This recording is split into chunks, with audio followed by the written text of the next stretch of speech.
I never thought a single text could change my life forever, but the moment I saw the words on my phone, everything shifted.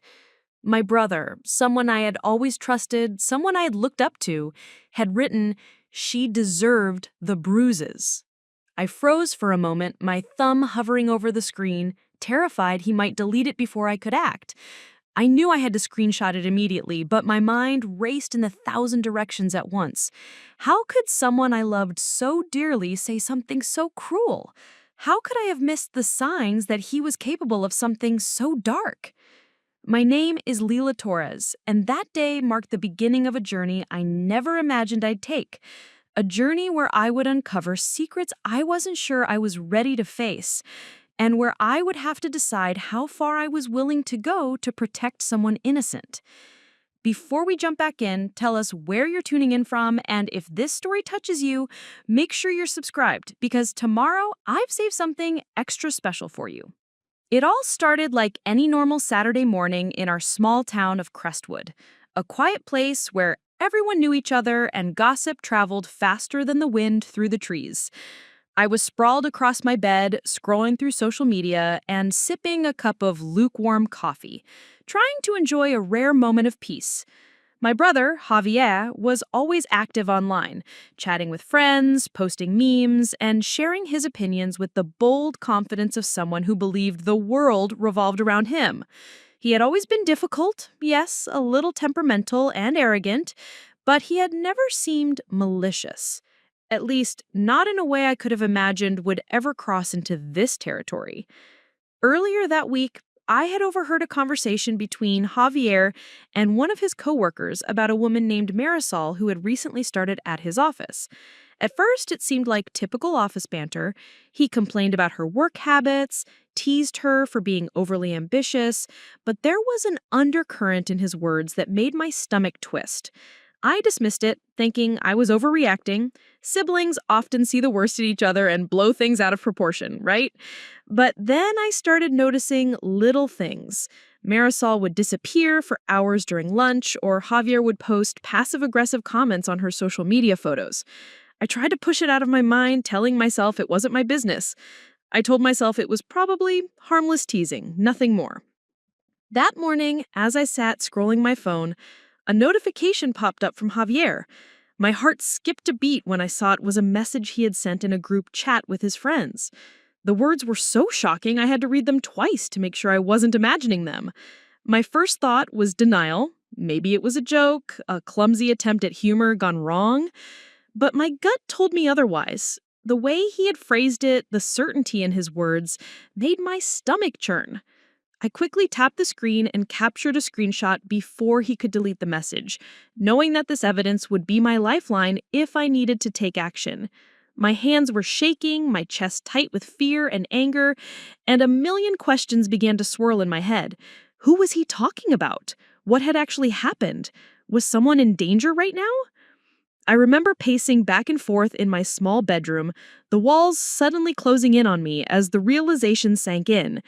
Javier, my brother, the person I had grown up idolizing, had crossed a line I couldn't ignore. And the worst part was that I had no idea how long this had been going on. Maybe it was a one-time thing, maybe something much worse, but the thought that someone could be suffering because of him was unbearable. I tried to think rationally. I considered calling him directly, confronting him, demanding answers, but a voice in my head screamed that I needed to be careful. If he sensed that I knew the truth or suspected it, he might cover it up, delete messages, intimidate witnesses. I had to tread carefully, yet decisively. That day became a turning point, not just in my understanding of my brother, but in the way I viewed my responsibility as someone who could intervene. I realized that silence wasn't an option. Protecting my family name or avoiding conflict wasn't worth the cost of an innocent person's suffering. I began retracing the moments I had seen signs but ignored them. The offhand comments about Marisol, the little bruises she tried to hide in office photos, the way he insisted on walking her home despite her protests. Each memory, which I had dismissed at the time as overthinking, now felt like a flashing warning light, a trail that led directly to the dark truth I'd only just glimpsed. I knew I had to gather my courage and plan my next steps carefully. Screenshot in hand, I sat at my desk, staring at the words on my phone as if they were a riddle I needed to solve. My mind raced through scenarios, confronting Javier, reaching out to Marisol, even contacting authorities if necessary. Every option carried risk, and I felt the weight of it pressing down on me like a physical force. I realized that this wasn't just about family loyalty anymore. It was about morality, justice, and protecting someone who could be in real danger. The fear I felt wasn't just for myself. It was for Marisol, for anyone who might be hurt if I failed to act. By the time evening came, I had made a decision. I wouldn't confront him blindly. I wouldn't let fear or loyalty prevent me from doing what was right. I began documenting everything, screenshotting past conversations, collecting evidence, and quietly observing his behavior. I also started reflecting on my own role in turning a blind eye. Had I ignored signs because I wanted to preserve my idealized image of my brother? Did my silence make me complicit? These questions haunted me, fueling a sense of urgency I had never experienced before. That night, I didn't sleep. Instead, I sat in the dim light of my bedroom, heart pounding, notebook open, plotting the first steps of what I knew would be a long and difficult journey to uncover the truth and make sure that justice, in whatever form it could take, would be served. By the end of part 1, the scene is set.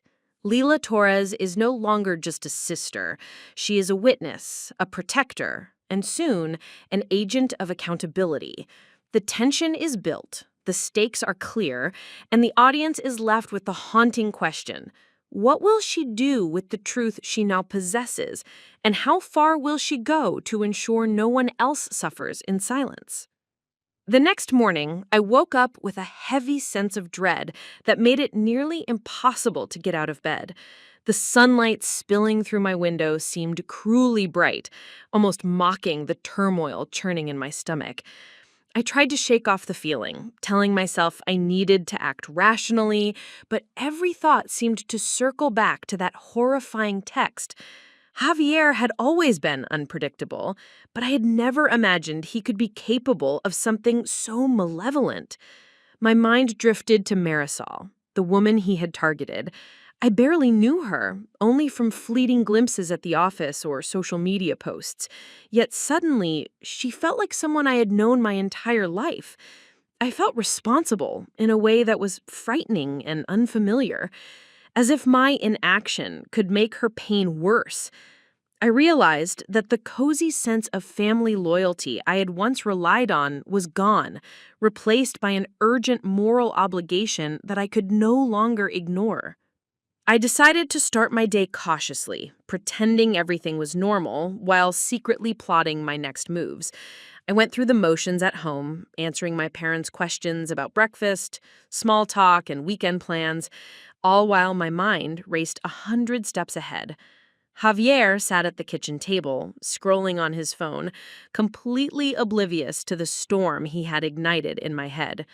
I watched him carefully, noting every little detail: the twitch of his fingers, the smirk he sometimes gave when he thought no one was paying attention, the way he moved through the house with a casual arrogance that now made my skin crawl. He seemed completely untouchable, unaware that a single screenshot in my phone could shift the balance of power entirely. As the morning wore on, I found myself revisiting memories of our family dynamics, the patterns I had once overlooked or rationalized. Our parents had always treated Javier differently, praising his achievements, excusing his temper, and brushing off the warning signs that he could be cruel or manipulative. Meanwhile, I had spent years quietly absorbing lessons about caution, empathy, and diplomacy, the silent strategies that had kept me under the radar. I realized that those same lessons were now my only tools to navigate a situation I had never anticipated.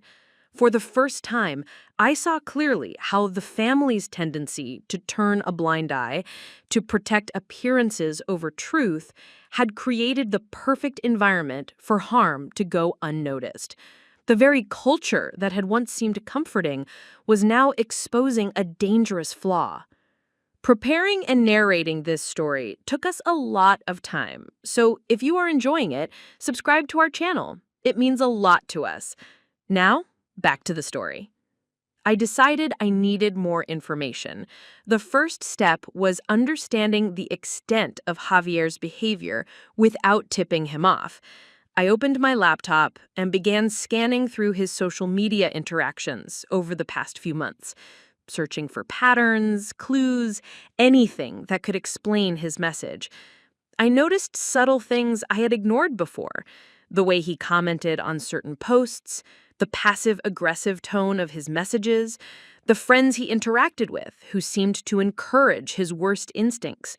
It was a disturbing revelation, seeing the digital trail of cruelty laid out so plainly, and yet it gave me the clarity I needed. This wasn't a one-time lapse in judgment. It was a pattern, a small but growing ecosystem of toxicity that could easily spill over into real harm. By mid-afternoon, I realized that simply observing was not enough. I had to prepare for the possibility that Marisol might already be in danger. I considered reaching out to her directly, but hesitated, knowing that any sudden contact could backfire if Javier found out. Instead, I documented everything meticulously: screenshots, dates, and times of interactions, and began drafting a plan for how I could intervene safely. I thought about allies I could trust, people outside the family who could help me navigate the situation without putting myself or anyone else at risk. The weight of responsibility pressed on me, but at the same time, I felt a strange sense of empowerment. I wasn't helpless. I had evidence, a voice, and the determination to act. Despite my fear, I also had to continue maintaining a facade around Javier. At lunch, I joined him at the kitchen table, chatting about mundane things: the weather, a show I had started watching, plans for the weekend. He laughed, oblivious to the inner storm I was enduring, and I forced myself to laugh along, my heart pounding with tension. Each moment spent near him reminded me how dangerous it could be to reveal too much too soon. I realized that navigating the situation would require patience, strategy, and an almost surgical precision in deciding what to reveal and when. The wrong move could escalate the situation, endanger Marisol, or even put me in the crosshairs of Javier's unpredictable temper. Later that evening, I reflected on the hidden problem that had brought me here: a toxic mix of unchecked privilege, family loyalty gone awry, and the quiet complicity of those around us. For years, I had witnessed small injustices and shrugged them off, believing they were isolated incidents. Now, seeing the extent of Javier's cruelty, I understood how dangerous silence could be. I knew that if I wanted to protect Marisol and ensure justice, I would need to confront not just him, but the environment that allowed him to act without consequence. This realization filled me with both dread and determination. I couldn't change the past, but I could influence the future. By the end of the day, I had created a mental map of the situation: the key players, the potential risks, the evidence I already had, and the steps I needed to take next. I also acknowledged my own vulnerability. This was not just a moral battle. It was emotional and psychological, testing my courage, my loyalty, and my resilience. I lay in bed that night staring at the ceiling, knowing that the days ahead would challenge every assumption I had ever held about family, trust, and the cost of speaking the truth. But deep down, I knew that retreating into ignorance was no longer an option. Marisol's safety and the integrity of my own conscience depended on me facing the hidden problem head-on. And so I made a silent vow to myself: I would not let fear or loyalty silence me. I would uncover the truth, protect the innocent, and confront the darkness that had been quietly growing in my own home. The next morning, I woke up with an uneasy sense of anticipation, the kind that prickles your skin and makes your chest tighten before something inevitable happens. I knew that keeping silent wasn't going to work any longer. The screenshot in my phone was both a lifeline and a burden, a reminder that the situation was escalating. As I scrolled through messages I had previously saved from Javier, one in particular caught my eye. Something subtle, easily overlooked if you weren't paying attention, but now it seemed like a glaring warning sign. It was a forwarded photo of Marisol, taken without her knowledge, with a caption in Javier's group chat that made my blood run cold. I couldn't tell if it was meant to intimidate her, humiliate her, or serve some twisted form of entertainment for his friends, but the meaning was unmistakable. He was no longer just venting his anger, he was actively targeting her. My hand shook as I stared at the screen, my mind racing through 1,000 scenarios of what could happen next if I did nothing. That day, I decided to leave my apartment under the guise of running errands, but spent most of the morning thinking, analyzing, and planning. I reviewed the messages repeatedly, noting patterns of aggression and manipulation that I had previously dismissed as harmless teasing. It was clear now that Javier had crossed a line, and the line was moving closer to real, tangible danger. Every word he typed, every image he shared seemed to reinforce a growing threat. I thought about Marisol again and felt a wave of protective urgency. She didn't know that she was being watched, that she was already entangled in someone's calculated control, and it terrified me. I had to act, but I also had to act smart. A wrong move could endanger her, my family, or even me. I decided to reach out to someone I could trust outside the family, a close friend named Rafael, who had a background in social work and had dealt with situations involving harassment and abuse. I knew I needed perspective, guidance, and a plan of action that didn't rely solely on my limited knowledge and emotional instinct. I messaged him cautiously, avoiding any explicit details that could put anyone at risk, but enough to convey the gravity of the situation. His response was immediate, concerned, and pragmatic, urging me to document everything and prepare for the possibility of intervening in a controlled, safe manner. Speaking to him made me feel a slight sense of relief, knowing that I wasn't completely alone in this, but it also heightened the reality of the danger. This wasn't just a family squabble anymore. It was a situation that could have serious, lasting consequences if mishandled. By late afternoon, I decided to take a more active approach to see if I could understand the scope of what was happening. I started discreetly monitoring Javier's online behavior, observing his interactions with colleagues, friends, and anyone he might be targeting. I noticed a subtle but disturbing shift. He was becoming more brazen, more public with his comments, seemingly emboldened by the lack of immediate consequences. The realization hit me hard. This wasn't just a one-time lapse or moment of anger. It was a pattern, and it was escalating. He was testing boundaries, pushing limits, and perhaps even enjoying the power he wielded over others. My stomach churned as I realized the urgency of the situation. I had to intervene before it crossed into something irreversible. The inciting incident that finally made everything impossible to ignore came unexpectedly that evening. I received a private message from Marisol herself, not knowing that I had been watching over her digitally. She seemed cautious, hesitant, and her words were carefully measured, but there was an unmistakable undertone of fear. She mentioned that she had noticed odd behaviors from Javier, unexpected visits, lingering comments, and minor physical marks she couldn't explain that made her feel unsafe. Reading her words, I felt a mix of anger, guilt, and fear. The screenshot I had taken earlier now took on an even greater significance.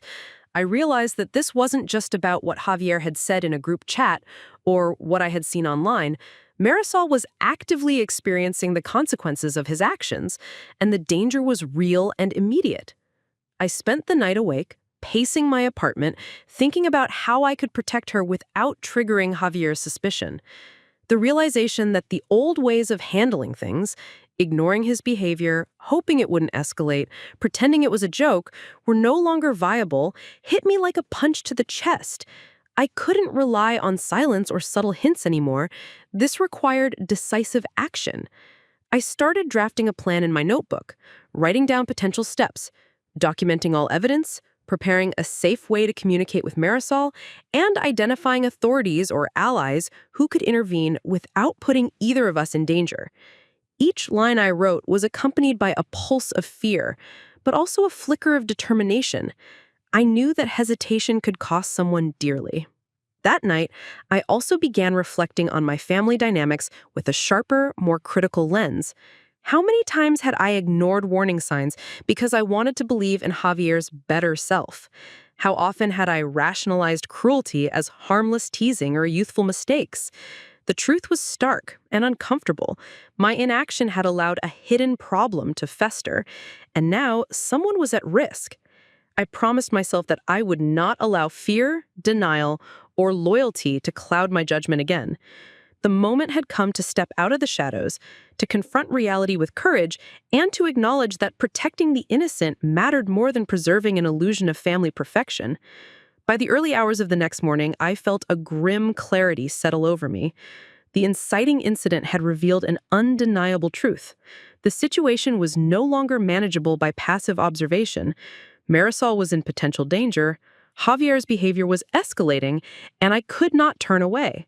I had to take responsibility, to prepare for confrontation, and to ensure that the evidence I possessed could be used to protect her.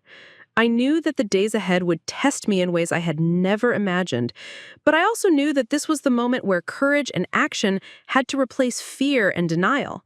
I wasn't just a sister anymore. I was a witness, a guardian, and soon, a force for accountability in a situation that demanded nothing less than absolute resolution. The following morning, I felt a sense of urgency I had never experienced before.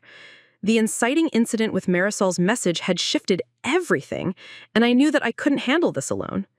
I realized that outside eyes had to see the truth if anything was going to change. I reached out to Raphael again, explaining the new details I had discovered, and sending him the screenshots I had carefully collected over the past days. His response was immediate and firm, urging me to consider involving authorities if necessary, while also cautioning me to remain discreet. The thought of involving law enforcement felt intimidating. Javier was my brother, someone I had loved and trusted my entire life, and I knew that the confrontation would irreversibly change our family dynamic. Yet, I also understood that morality demanded action, and innocence could not be sacrificed to preserve comfort. As I began sharing the details, I also realized the importance of documenting a timeline, not only for credibility, but to prepare for any future confrontation. I spent hours organizing screenshots, messages, and observations into a detailed record, meticulously noting dates, times, and context. I started to recognize a pattern in Javier's behavior, a chilling rhythm that suggested premeditation rather than impulsive cruelty. Each new piece of evidence made my stomach twist, but it also gave me a sense of clarity and direction. I wasn't imagining things, and the truth could no longer be denied. It was no longer about hoping for the best. It was about creating a concrete, undeniable record that could protect Marisol and expose the reality of what was happening. Later that afternoon, I considered approaching Marisol directly to ensure her safety, but I knew it had to be done carefully. I drafted a cautious message, one that didn't reveal too much about what I knew about Javier's behavior, but that subtly offered support and guidance. I told her that I had noticed unsettling behavior and that she didn't have to face it alone. I suggested practical measures she could take to protect herself, including documenting interactions and seeking advice from trusted colleagues or friends. As I hit send, I felt a pang of anxiety. I couldn't predict how she would respond, and I couldn't risk alerting Javier prematurely. Yet, I also felt a small measure of relief, knowing that someone else was now aware of the situation. By evening, I realized that I needed to expand the circle of awareness, but selectively. I reached out to a former colleague of Javier's, someone I knew would take the matter seriously without spreading gossip. I explained the situation in general terms, emphasizing the need for discretion, and shared only the evidence that was directly relevant. The response was sobering. He expressed disbelief at first, then concern as he reviewed the messages, and finally agreement that this was not something to be ignored. Hearing someone else acknowledge the truth reinforced the weight of the problem and strengthened my resolve. I began to understand that outside scrutiny was not just helpful, it was essential. Javier could not remain unchecked if the truth was going to surface and meaningful action was to occur. That night, I reflected on the nature of this hidden problem within my own family.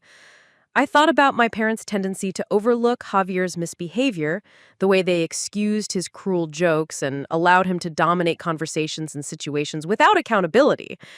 I realized that their silence, combined with my own initial hesitation to act, had allowed a dangerous environment to develop. This pattern of inaction was not unique to our household. It mirrored the very dynamics that allowed people in positions of trust and authority to escape scrutiny while causing harm. A deep sense of responsibility settled in me, one that went beyond family loyalty.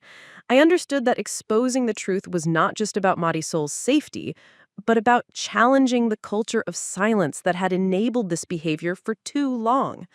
As I processed everything, I also began preparing for the confrontation that was inevitable. I visualized potential scenarios, speaking directly to Javier, presenting evidence to authorities, or involving others who could intervene. Each scenario carried risk, but the risks were outweighed by the moral imperative to act. I realized that the point of no return was approaching fast. I could no longer delay. The moment I chose to act, the trajectory of the situation would be irreversible. Javier would no longer be able to maintain his illusion of innocence, and the hidden truth would start to emerge into the open. The weight of this realization made me anxious, but it also fueled a growing determination. By the end of part 4, I knew I had reached a critical threshold. Outside eyes had begun to see the truth, I had involved trusted allies, documented the evidence meticulously, and subtly connected with Marisol to offer guidance and protection. The cover-up that had allowed Javier to operate unchecked was beginning to crumble. I understood now that this was not a matter of confrontation alone. It was a systemic revelation, one that would expose behavior that had been hidden behind family loyalty, social politeness, and personal denial. The stage was set for the next phase, the rising opposition, where the stakes would intensify, and I would face internal and external pressures in the quest to protect the truth. The journey from hidden knowledge to actionable intervention had begun, and there was no turning back. The days that followed were a delicate balancing act, a tense dance between observation and preparation. I found myself waking in the early hours, scanning Javier's social media and quietly noting his interactions with Marisol, each small action carrying a potential warning of escalating danger. I began to notice a pattern of manipulation that was both subtle and insidious. He would leave cryptic comments, masked as jokes in Marisol's public posts, and then quickly delete them or hide them from general view. There was a cruel precision in his actions, a calculated testing of boundaries that spoke to a mind accustomed to controlling situations without consequence. The more I observed, the more I understood that this wasn't impulsive behavior. It was deliberate, and it demanded an equally deliberate response. I spent hours gathering screenshots, comparing timestamps, and documenting inconsistencies. Every detail mattered because every piece of evidence could later serve as undeniable proof. I also began experiencing an internal conflict that gnawed at me relentlessly. Part of me, the sister who had grown up trying to protect her family name, wanted to rationalize Javier's behavior, to convince myself that this was a momentary lapse, that he didn't truly mean the cruelty he displayed online. But another part of me, the part that had witnessed Marisol's fear and read his message claiming she deserved the bruises, refused to let rationalization cloud my judgment. I felt a growing tension between my loyalty to family and my responsibility to protect someone vulnerable. Each time I replayed the screenshots in my mind, the words burned with clarity, and I knew that ignoring them would be morally indefensible.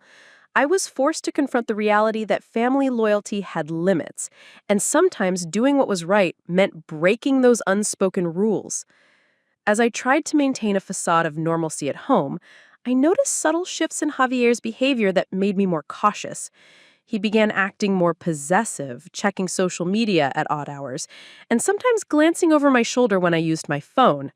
While I couldn't be sure if he suspected anything, I felt the weight of scrutiny pressing down on me. Every action I took had to be measured, deliberate, and safe.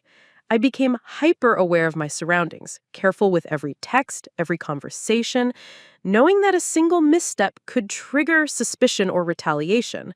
The tension built incrementally, a constant reminder that the stakes were real and that my efforts to uncover the truth had entered a delicate, high-risk phase. Meanwhile, I continued reaching out to trusted allies discreetly, updating them with evidence and observations. Raphael became my sounding board, offering practical advice and reassurance that I wasn't overreacting. He encouraged me to compile the evidence into a cohesive file that could be presented if necessary, and to be strategic in every step of intervention. I realized that the process of gathering evidence was not just about proving Javier's misconduct. It was also about protecting myself and Marisol from retaliation. Every screenshot, every note, every observation became a shield and a weapon in the same moment. Tools I could wield carefully when the time came. Tension escalated further when I noticed that Javier had begun to subtly intimidate Marisol in more direct ways. A coworker confided in me, sharing that she had overheard Javier making comments that implied Marisol had earned her discomfort, or that she should be more cautious about upsetting him. Even from a distance, it was evident that Marisol was under pressure, navigating a dangerous social landscape carefully engineered by my brother's manipulation. The realization of how sophisticated his control was struck me with fear. This wasn't just cruelty, it was a psychological pattern designed to intimidate, isolate, and dominate. I felt a sense of urgency that grew heavier with each passing hour. Amid the mounting pressure, I faced moments of self-doubt and fear. I questioned my capacity to manage such a complex situation. Could I confront Javier safely? Could I support Marisol without endangering her further? Could I navigate the legal and social complexities of exposing family misconduct without irreversibly fracturing my own life? Each doubt was accompanied by a surge of determination, a reminder that hesitation would only allow harm to continue. I realized that courage was not the absence of fear, but the conscious decision to act despite it. This internal struggle sharpened my resolve, preparing me mentally for the confrontations and revelations that lay ahead. As the first pinch point of this journey intensified, I began to anticipate the potential fallout from exposing the truth. Javier had friends, colleagues, and supporters who might resist any accusations leveled against him. I had to prepare for pushback, threats, and attempts to discredit me. At the same time, I recognized the importance of timing. Acting too soon could escalate the danger. Acting too late could allow harm to occur unchecked. Each decision became a calculated risk, balancing ethical responsibility with personal safety. The stakes had risen sharply, and the pressure of navigating this web of deception pressed down on me like a weight I couldn't escape. By the end of Part 5, the situation had become a high-stakes chess game. I was no longer simply observing. I was strategically gathering evidence, preparing allies, and weighing each decision with precision. The hidden truth was becoming increasingly visible, yet opposition was mounting, both externally in Javier's manipulations and internally in my own fears and doubts. Every moment reinforced the understanding that the path forward would be fraught with tension, moral complexity, and danger. But retreat was no longer an option.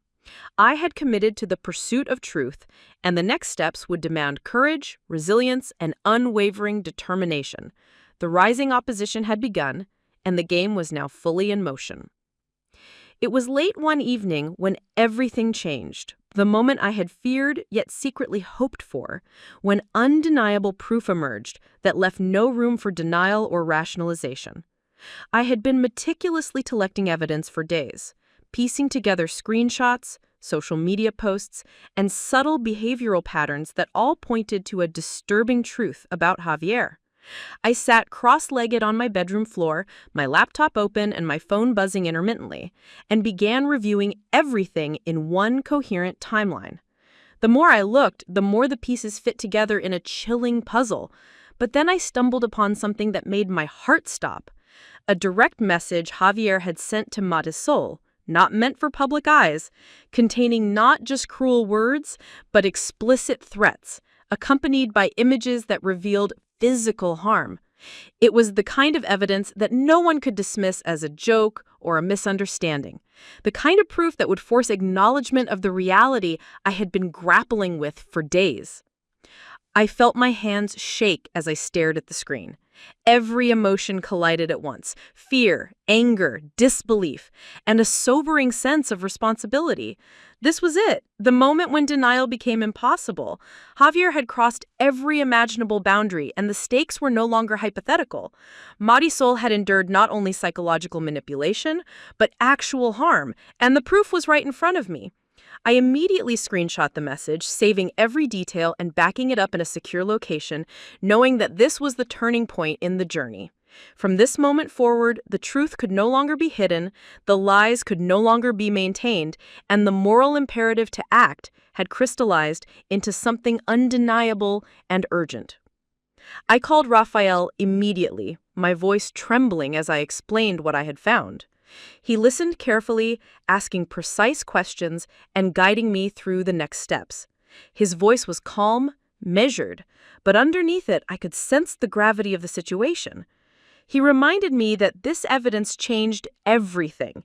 It transformed suspicion into proof, rumor into fact, and observation into action. For the first time, I felt the full weight of responsibility, not just as a sister or friend, but as someone who now held the key to preventing further harm. The undeniable proof had turned me into an agent of accountability, and I had to act with precision and courage. After hanging up, I felt an unsettling mixture of empowerment and dread.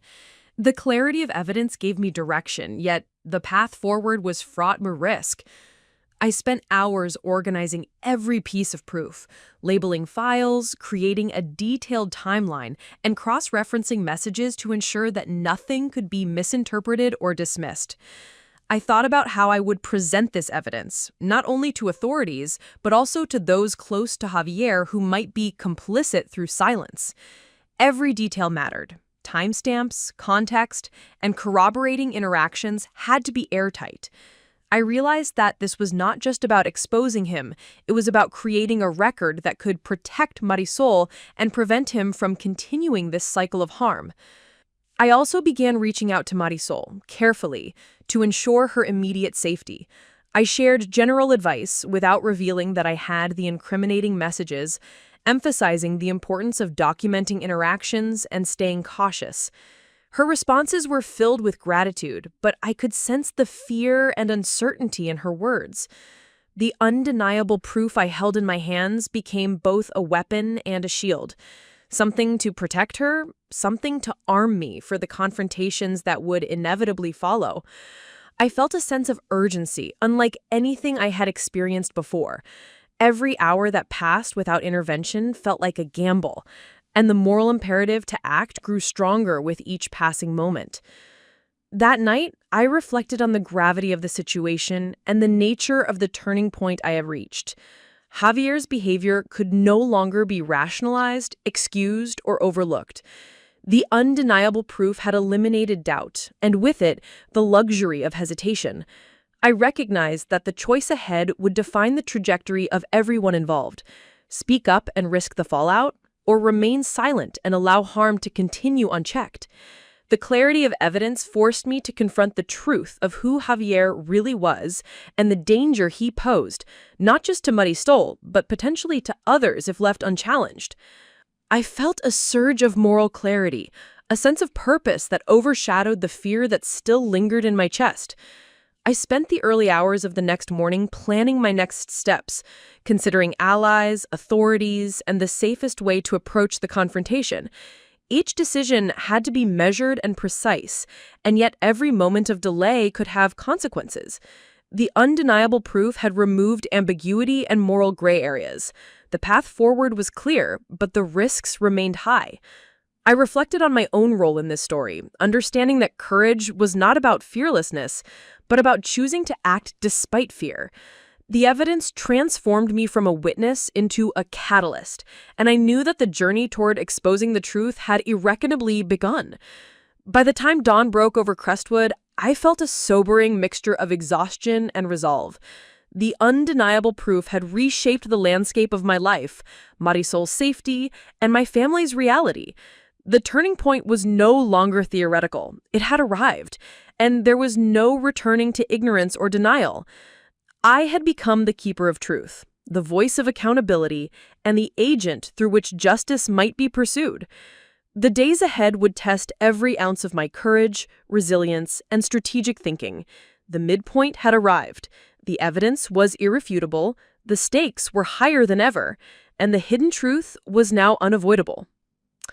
The following morning, I woke with a weight pressing down on my chest, heavier than anything I had ever carried before. The undeniable proof I had uncovered the night before loomed over me like a storm cloud, impossible to ignore. And I realized that I had reached a critical juncture, the all-is-lost moment. I couldn't turn back, yet the thought of moving forward filled me with terror. Speaking the truth would shatter the illusion of family loyalty I had clung to my entire life. And yet remaining silent felt like complicity in the harm being inflicted on Marisol. I paced my apartment, my phone in hand, scrolling through screenshots and rereading messages, trying to steel myself for what I knew I had to do. Every word, every image, every timestamp reminded me that this was no longer hypothetical. This was real, and inaction could have devastating consequences. I knew that once I chose to act, the balance would shift irreversibly. Javier would no longer be able to maintain the facade of innocence, and the confrontation that followed would ripple through everyone connected to him. The moral burden of the decision pressed on me with unrelenting intensity. I thought about Marisol, the fear she had expressed, the subtle signs that her life was being controlled and manipulated by someone she had never suspected in such a dangerous way. I felt both a surge of protectiveness and a pang of guilt for not acting sooner. I realized that in the quiet moments, when I had rationalized Javier's behavior, I had allowed the hidden problem to grow unchecked. And now I was forced to carry the responsibility of correction. In the hours that followed, I meticulously planned how to confront the situation without escalating risk unnecessarily. I reached out to Rafael, who had been my guide and confidant, explaining that the turning point had arrived and that the next step required action rather than observation. He encouraged me to formalize the evidence into a concise file that could be presented if needed, emphasizing the importance of clarity and precision. His calm guidance steadied me. Yet even with his support, I could feel the immense pressure of the decision. Every scenario I imagined involved risk. Retaliation from Javier, backlash from family members who might side with him, or unintended consequences for Marisol if my approach misfired. The stakes had never been higher, and the weight of responsibility was suffocating. As I wrestled with fear and doubt, I also began to process my emotions regarding family loyalty and the choices I had avoided in the past. For years, I had prioritized the appearance of harmony over the reality of harm. I had excused small injustices, turned a blind eye to subtle cruelty, and allowed fear of confrontation to dictate my silence. Now, in the crucible of this all-is-lost moment, I understood the stark contrast between loyalty and moral duty. Protecting a family member at the expense of another person's safety was no longer defensible. I recognized that courage in this context required breaking the cycle of silence and that the consequences, no matter how severe, were secondary to the imperative of doing what was right. I reached out to Marisol again, carefully crafting a message that conveyed both support and guidance without revealing too much about what I had discovered. I reminded her to document interactions, stay alert to subtle threats, and seek help from trusted allies if necessary. Her reply was cautious but grateful, and in that moment, I felt a flicker of resolve ignite within me.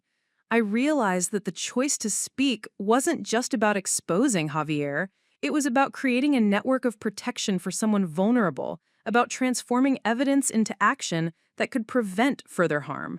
The moral clarity was undeniable. I had to act, and there was no turning back. Later that evening, I confronted the reality of what speaking the truth would mean. The moment I chose to expose Javier, he would no longer be the untouchable figure I had known. Our parents would be forced to acknowledge his behavior, and the dynamics of our family would be irrevocably altered. I anticipated the tension, the anger, and the inevitable attempts to discredit me. I knew that my actions could trigger confrontation, backlash, and possibly even emotional estrangement. But I also knew that doing nothing was no longer an option. The all is lost moment was not about despair, it was about the recognition that meaningful action often comes at a cost, and that courage requires stepping into the unknown despite fear. As midnight approached, I reviewed the evidence one last time, ensuring that every detail was accurate and every screenshot was preserved. This sense of dread was palpable, yet it was intertwined with a strange clarity and resolve. I realized that the moral imperative to act had eclipsed my fear of personal consequences. I understood that the hidden truth, once revealed, would no longer allow deception to persist, and that the choice I was making was as much about integrity as it was about protection. In that quiet, solitary hour, I felt the full weight of the decision settle over me, but I also felt an unshakable determination to see it through. By the time the first light of dawn crept through the blinds, I had made my decision. I would speak. I would confront the lies, expose the hidden cruelty, and protect Marisol, no matter the cost to family loyalty or personal comfort. The all-is-lost moment had forced me to acknowledge that courage is not the absence of fear, but the deliberate choice to act in spite of it. I had reached the point of no return, and the next steps would define the course of not only my life, but the lives of those around me. The choice to speak had been made, and with it the journey towards accountability and truth had begun in earnest. The days following my decision to speak up were filled with mounting tension that seemed to stretch into every corner of my life. Javier had begun to sense a subtle shift, though he didn't yet know the extent of what I had discovered or how carefully I had documented it. The first confrontation felt inevitable, and I could almost feel his presence as an oppressive weight hovering over every interaction. It was a quiet, insidious pressure, like the calm before a storm, and I became acutely aware of every word I spoke, every movement I made, and every glance I gave him. My home, which had once felt safe, now carried an undercurrent of unease. I knew that exposing the truth would force him to reveal the real nature of his personality, the part that had been hidden behind the veil of charm and familial trust, and that realization both terrified and steeled me. I spent hours reviewing my evidence, organizing it meticulously, and considering how to confront the situation with precision and caution. Each screenshot, message, and timestamp was not just a piece of proof, but a tool, a weapon to hold up against deception. The careful collection and cataloging of this information became my armor, a buffer between fear and action. I also reached out to Rafael to discuss strategy, ensuring that I had a plan for safe communication with Marisol and for eventual disclosure to anyone who could help hold Javier accountable. He reminded me that this confrontation would be emotional, unpredictable, and potentially explosive, but that transparency and meticulous documentation would be my greatest allies. His guidance reinforced my resolve, but it also highlighted the real danger I was stepping into. Javier was clever, manipulative, and unaccustomed to facing consequences, and he would resist with every fiber of his being. When I finally initiated the confrontation, it was in a neutral setting, a place where I could control the environment without escalating tension unnecessarily. I approached Javier with a calm demeanor, my notebook and phone discreetly at my side, ready to present evidence if necessary. I began with small observations, asking questions about his behavior in a way that sounded casual but left room for honesty. The initial exchange was unnerving. He was polite, almost disarmingly charming, but I could detect the flicker of defensiveness in his eyes, the subtle tightening of his jaw, and the slight hesitation in his responses. I pressed gently, maintaining control over the conversation while observing his reactions. It was clear that my words, though carefully measured, were already chipping away at the facade he had so carefully constructed. As the discussion continued, I introduced more specific examples, referencing interactions and behaviors without directly accusing him of wrongdoing at first. The tension built incrementally, a psychological tug-of-war between subtle implication and outright confrontation. Javier's mask began to slip, the charm faltered, the defensiveness sharpened, and the control he usually wielded with effortless ease wavered. I could see it in the way his eyes darted, the way his hands fidgeted, the sudden sharpness of his tone when I pushed a little further. I realized that this was the pivotal moment of the second pinch point, the confrontation with the antagonist where truth and lies collide directly. Every reaction he gave, every defensive maneuver, confirmed the reality I had been documenting. He was no longer able to hide behind pretense, and the evidence I had amassed was unraveling his carefully constructed world. Despite my careful approach, I also experienced waves of self-doubt and fear. What if I misinterpreted his actions? What if Marisol were endangered by my probing? What if this confrontation backfired and I became the target of his manipulation instead? Yet every hesitation was countered by the undeniable proof I held, the concrete evidence that left no room for denial. I reminded myself that courage wasn't the absence of fear, but the deliberate choice to act despite it. The confrontation wasn't about winning an argument or seeking revenge. It was about ensuring accountability and protection, about shining a light on behavior that had been deliberately concealed. As the conversation intensified, Javier's true nature began to surface. The defensiveness hardened into aggression, and the charm dissolved into thinly veiled hostility. His voice grew sharper, his words more cutting, and I could see the pattern of intimidation I had feared. He attempted to dismiss my observations, discredit my evidence, and even manipulate the conversation to make me question my own judgment. But I remained composed, presenting facts rather than opinions, and holding up the timeline of messages, screenshots, and behavioral patterns I had meticulously documented. Each piece of evidence acted like a mirror, reflecting back the reality he could no longer deny. His attempts to deflect, manipulate, and intimidate were met with careful patience and unwavering resolve. By the end of the confrontation, the atmosphere was charged, heavy with tension and unspoken truths. I could feel the shift. The mask had dropped, the true nature of the antagonist was visible, and the evidence was confronting deception head-on. I realized that the second pinch point had been reached in full. The antagonist could no longer hide behind charm or family loyalty, and the confrontation had forced the truth into the open. Javier's threats and intimidation had escalated, but so had my clarity and determination. I now understood that the next phase would test endurance, resilience, and moral courage to its limits. The confrontation was not the end, but it was the decisive escalation, setting the stage for the challenges, consequences, and ultimate resolution that lay ahead. After the confrontation with Javier, the weight of reality settled over me like a storm cloud I couldn't escape. The second pinch point had escalated the tension, but the fallout that followed was even more suffocating. Within hours, I began to feel the immediate consequences of having exposed the cracks in his carefully maintained facade. The first blow came in the form of family tension.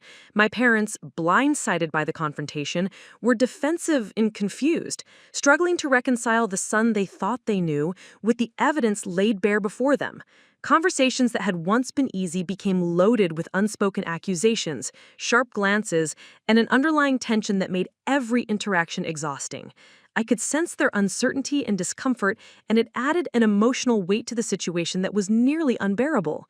My own resolve wavered as guilt tried to creep in, reminding me that even though I had acted for justice, I was disrupting the fragile balance of the family structure I had grown up with. But the personal consequences were nothing compared to the immediate threat posed by Javier himself. His mask had dropped, and in the wake of our confrontation, he began to retaliate in subtle but unmistakable ways. The once quiet, manipulative undertones of his behavior escalated into pointed remarks, loaded comments, and deliberate intimidation.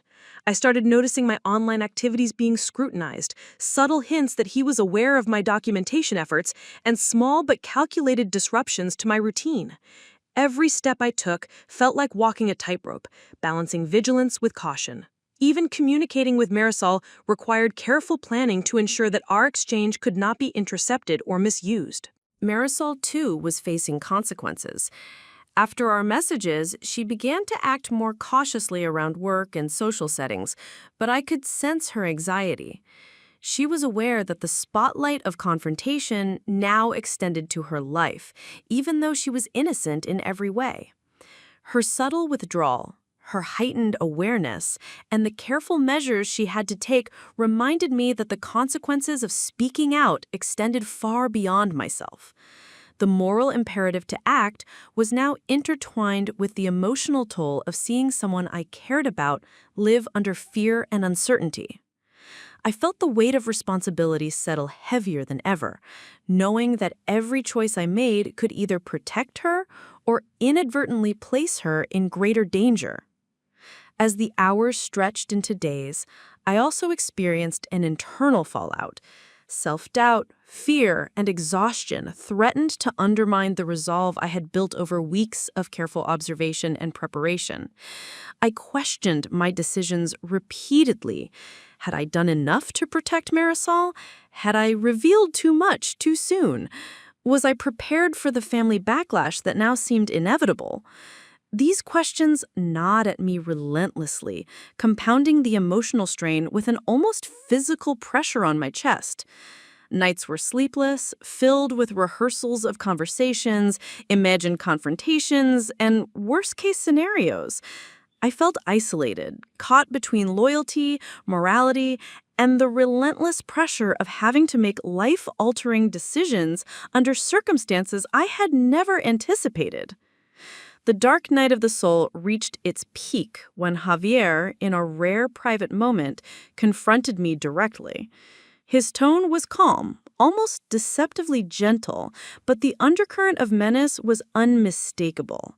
He attempted to manipulate the situation, to make me question my own perspective, and to imply that I had overstepped, that I had disrupted family harmony unnecessarily.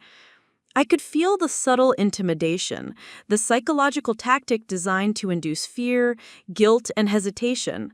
For a moment, I felt the weight of isolation, as if I were standing alone against a storm without allies and without recourse. The choice I had made to expose the truth suddenly felt monumental, the consequences of action and inaction equally heavy and threatening. I realized that courage required endurance, not just decisive action, and that the emotional toll of speaking up was one I had to endure fully. Despite the immediate backlash, I also began to notice small signs of affirmation that my decision had not been in vain. Raphael remained a steadfast source of guidance, offering practical strategies and emotional support that helped me navigate the intense pressure. Marisol, cautiously and tentatively, began taking small steps to assert her safety and autonomy, following the measures we had discussed. These subtle victories provided glimmers of hope, reminders that even in the darkest moments, the choice to speak the truth had the power to protect, empower, and inspire resilience. It was a sobering but necessary lesson. Progress often comes through struggle, and the darkest nights are frequently the prelude to transformation. By the end of this phase, I understood that the lowest point was not defined solely by fear or retaliation, but by the weight of responsibility and the emotional toll of standing against deception, manipulation, and cruelty. The consequences of action were immediate, intense, and uncomfortable, but they underscored the necessity of accountability and protection. The dark night of the soul had revealed the stakes, the risks, and the moral imperative more clearly than ever. The journey towards justice demanded persistence, courage, and unwavering commitment. I had been tested in every conceivable way, emotionally, psychologically, and strategically. And while the toll was great, the clarity of purpose it brought was undeniable. The moment for the final push arrived sooner than I had anticipated. After days of careful planning, preparation, and internal struggle, the confrontation with truth now extended beyond private spaces into the public arena of accountability. I realized that the culmination of all my documentation, observation, and courageous decisions had led to this moment. Truth on trial. The stakes could not have been higher. Every choice I had made, from discreetly reaching out to Marisol, to collecting evidence, to confronting Javier directly, had been leading to this precise point. I spent hours that morning reviewing every screenshot, every message, and every note, arranging them in a logical, indisputable order that would make the truth clear to anyone who might witness the confrontation. The methodical work of preparation, once tedious and anxious-inducing, now felt like the armor I needed to withstand the storm that was about to hit. I reached out to trusted authorities and colleagues who could serve as witnesses, presenting the evidence in a clear, organized, and concise manner. Their reactions ranged from disbelief to solemn concern, but ultimately they agreed to be involved, recognizing the necessity of accountability. I also made contact with Marisol again, guiding her through what she might expect and ensuring she felt supported and protected. Her quiet bravery in the face of what had been inflicted upon her bolstered my own resolve, giving me the courage to act with unshakable clarity. The network of support that had been carefully cultivated over weeks became the foundation for this final confrontation, reminding me that truth, when wielded thoughtfully and courageously, could mobilize action and foster protection. As I prepared to confront Javier in a setting where accountability was unavoidable, I anticipated his strategies: deflection, charm, and intimidation. I visualized his potential responses, rehearsing my presentation of evidence, and mentally preparing to remain composed regardless of provocation. I understood that the emotional intensity of this moment could derail any of the most meticulous plan if I allowed fear, anger, or frustration to influence my words. Every detail mattered, from the timing of presenting each screenshot to the way I phrased questions and statements. The truth needed to be irrefutable, structured in a way that left no space for denial, and delivered with a calm authority that underscored its inevitability. When the moment arrived, the confrontation took place in a neutral, controlled environment. I began by calmly laying out the documented patterns of behavior, the messages, the images, and the evidence that had been meticulously compiled. Javier's initial reaction was a practiced mixture of surprise and disbelief, the kind that tried to convey innocence without acknowledging guilt. But as each piece of evidence was presented, screenshots timestamped and corroborated, messages clearly displaying intent, and behavioral patterns outlined in logical sequence, his defenses began to crumble. I watched as the tension shifted, the room vibrating with the weight of unassailable truth. Allies and witnesses who had initially doubted or been hesitant now absorbed the clarity of the situation. Each fact presented left less room for doubt, and Javier's carefully maintained mask of control eroded further with every passing moment. The confrontation intensified as Javier attempted to challenge minor details, to rationalize his behavior, and to appeal to familial loyalty. Yet the evidence was methodical, objective, and undeniable.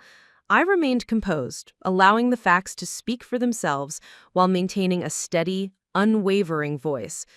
There was no room for manipulation, no space for charm or intimidation. Each witness corroborated key details, reinforcing the narrative of truth and exposing deception without sensationalism. In that moment, I understood the true power of preparation, moral courage, and evidence. The confrontation was no longer just personal, it had become a formal reckoning, a trial of accountability in which truth could no longer be dismissed. By the end of the session, the impact was undeniable. Javier's attempts to deflect and manipulate had been systematically dismantled. The evidence had been presented clearly, logically, and forcefully, leaving no room for misinterpretation. Those present, from allies to authority figures, had absorbed the reality of the situation, and the consequences for deception were imminent. I felt a mixture of relief and exhaustion, the culmination of weeks of vigilance, strategy, and moral fortitude. The final push, the climax of this journey, had reached its apex. Truth had been asserted, challenged, and validated in a setting where truth could no longer be dismissed. As I left the confrontation, I felt the weight of both exhaustion and empowerment. The process had been harrowing, filled with tension, fear, and emotional strain, but it had also reaffirmed the importance of standing for what is right. I knew the road ahead would continue to require vigilance, but the clarity of this moment, the undeniable presentation of evidence, the confrontation with deception, and the formal acknowledgement of truth had transformed the trajectory of the situation. The truth was no longer hidden, and its exposure had set the stage for justice, protection, and transformation.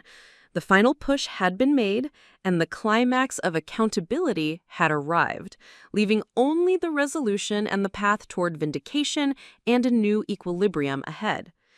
In the days following the confrontation, a slow but undeniable shift began to take place. The clarity of the evidence, the thoroughness of the documentation, and the courage it took to confront Javier had created a ripple effect that could no longer be ignored.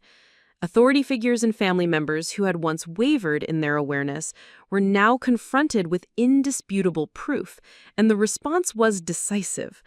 Javier could no longer manipulate perceptions or rely on charm to mask his behavior.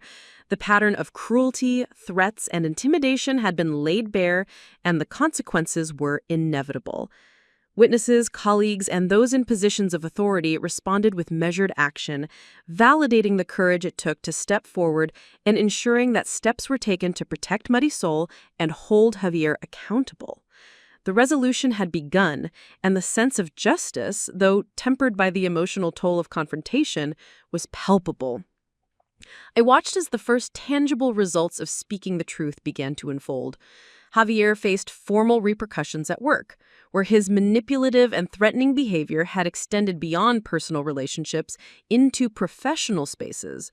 Human resources and management took immediate steps to investigate the situation thoroughly, guided by the evidence I had provided.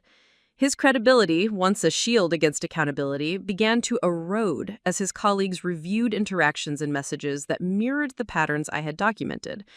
It was a sobering reminder that truth, when substantiated and delivered courageously, has the power to dismantle deception and restore balance.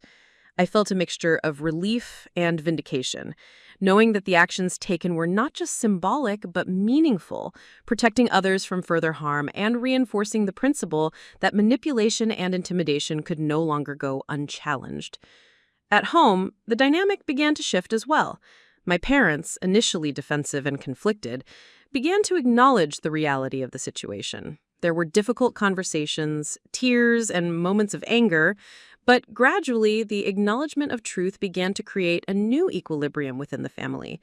The tension that had once dominated interactions slowly gave way to cautious reflection, and while relationships remained strained, there was a sense that honesty and accountability had become the foundation for moving forward. I realized that resolution wasn't about erasing conflict, but about creating a space where truth could guide decisions, where accountability could coexist with family bonds, and where protection and justice could be prioritized over blind loyalty. Marisol, too, experienced a profound shift in her own life. The support, advocacy, and protective measures that had been set into motion allowed her to reclaim a sense of safety and autonomy that had been compromised for so long. She began to rebuild her confidence, assert boundaries, and navigate her daily life without the looming shadow of fear. Her cautious but steady steps toward empowerment were a testament to the impact of courage, preparation, and unwavering moral responsibility. I felt a deep sense of fulfillment in seeing her regain control over her life, knowing that the risks I had taken and the pressure I had endured had created tangible change. The vindication of her experience and the restoration of her dignity became a guiding light in what had been a dark and harrowing journey. Emotionally, I began to feel the gradual easing of tension and fear that had defined the previous weeks. While the confrontation had been exhausting and the stakes had been high, the knowledge that action had led to accountability brought a sense of closure that was both liberating and validating. I reflected on the lessons of resilience, courage, and moral clarity that had emerged from the ordeal. Speaking the truth, standing against manipulation, and facing the consequences head-on had not only protected others, but also transformed my own understanding of personal strength and ethical responsibility. I realized that vindication wasn't simply about seeing consequences imposed on wrongdoing. It was about the confirmation that doing what is right, even in the face of fear, produces real and lasting impact. By the end of this phase, a new equilibrium had begun to take shape. Relationships, though altered, were now grounded in honesty and accountability. Marisol's life was safer, and the threat of unchecked manipulation had been significantly diminished. Javier, confronted with the reality of his actions and the consequences that followed, had no choice but to reckon with the truth. And I, as the catalyst for change, experienced a profound sense of moral vindication. The courage to act had produced justice, protection, and a path forward. The resolution was not devoid of challenge or discomfort, but it was authentic, deliberate, and transformative. The system of accountability had been restored, and the lessons of resilience, preparation, and moral clarity had left an indelible mark on everyone involved. In the quiet moments that followed, I reflected on the journey from observation to confrontation, from fear to moral action. Each step had been fraught with tension, uncertainty, and ethical complexity, but the arc of events had demonstrated the power of perseverance, courage, and the unyielding pursuit of truth. The vindication that had emerged was not simply external, it was internal as well, a confirmation of values, ethical responsibility, and the transformative impact of standing firmly in the face of injustice. I felt a profound sense of closure, tempered by the awareness that vigilance and integrity would always be necessary, but reassured that the path of courage and truth had ultimately prevailed. The weeks that followed brought a quiet, hard-won sense of peace, the kind that comes after storm clouds finally break and the air feels charged with clarity and possibility. I, Lyra, could finally breathe in a way I hadn't been able to for months. My chest no longer heavy with the weight of secrets, fear, and moral responsibility. The confrontation, the evidence, and the courage to act had not only protected Marisol, but it also reshaped the trajectory of my own life. The final image, the transformation that had been building since the very moment I intercepted that fateful message from my brother, now became fully visible. A life reclaimed, purpose discovered, and a voice strengthened by experience and conviction. I felt a new sense of empowerment, a recognition that the ability to confront truth, even when it seemed impossible, was a defining quality, one that would guide me in all areas of life moving forward. Every day now carried the sense of intentionality I had longed for in the past. I began mentoring friends and younger family members about the importance of boundaries, the courage to speak up, and the necessity of documentation when facing manipulative behavior. The lessons I had learned were no longer abstract, they were tangible, grounded in lived experience, and I found fulfillment in helping others navigate situations that, in the past, might have left them isolated, fearful, or silenced. I became a resource for those struggling with similar forms of intimidation or abuse, offering guidance on how to protect themselves, gather evidence responsibly, and engage trusted allies. In sharing my story, I discovered that courage is contagious, that the act of facing darkness with integrity can illuminate paths for others who feel trapped in silence. Marisol and I, once connected by fear and circumstance, now shared a bond forged through resilience, trust, and mutual protection. She began advocating for herself in her workplace, asserting boundaries and taking steps to heal from the trauma that had shadowed her life. Watching her grow into that sense of agency was profoundly affirming, a reminder that the risk I had taken to act, though terrifying, had tangible and life-affirming outcomes. Our relationship, once marked by caution and secrecy, had transformed into one of mutual support and empowerment. I realized that transformation wasn't just about confronting a single antagonist. It was about fostering resilience, self-respect, and the courage to live authentically without fear of manipulation or harm. Even in the broader sphere of family and social circles, the ripple effects of the confrontation continued to unfold. Relationships that had been built on pretense began to realign around honesty, accountability, and integrity. Conversations, once laden with tension and hesitation, now carried a tone of clarity and openness. The experience had irrevocably altered the dynamics, and yet the result was a healthier environment, one in which deception and intimidation could no longer thrive unchecked. I could see that the transformation extended beyond individual victories. It had created a framework in which moral courage and accountability could flourish, setting a precedent that would influence others long after the immediate conflict had passed. On a personal level, I found myself reflecting often on the journey that had brought me here. From the moment I intercepted that shocking message from my brother, to the painstaking collection of evidence, to the emotional crucible of confrontation, and the harrowing consequences that followed. Each step had demanded moral clarity, courage, and strategic thinking, and each step had contributed to the person I had become. I no longer saw fear as a paralyzing force, but as a signal of the stakes and a call to act. I recognize that transformation is often forged in the crucible of adversity, and that the most profound growth comes not from comfort, but from navigating complexity, risk, and ethical dilemmas with integrity. As time passed, I also began to integrate the lessons of resilience and moral courage into other areas of my life: relationships, career decisions, and personal development. The experience had sharpened my ability to discern character, to act decisively in high-stakes situations, and to maintain clarity in the midst of emotional turbulence.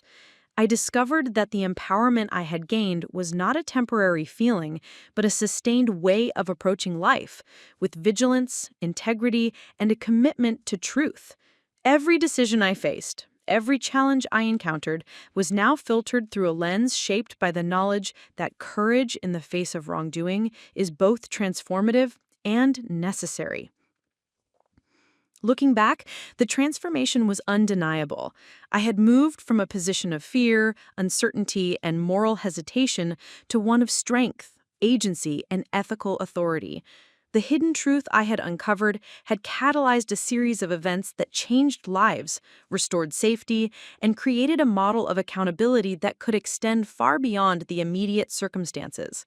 The final image, the culmination of struggle, courage, and moral action, was one of empowerment, safety, and purpose. I had become someone who not only protects truth, but also inspires it, a person whose actions could prevent harm, restore dignity, and serve as a beacon of hope for others. In the quiet moments now, when I reflect on the journey, I feel gratitude for the clarity of evidence, for the support of allies, for the resilience of those affected, and for the moral courage that carried me through. The transformation was complete. Fear had been replaced by purpose, silence by advocacy, and uncertainty by steadfast action. The story, once defined by hidden harm and manipulation, had evolved into a narrative of justice, empowerment, and hope. I understood that the lessons I had learned were not just my own.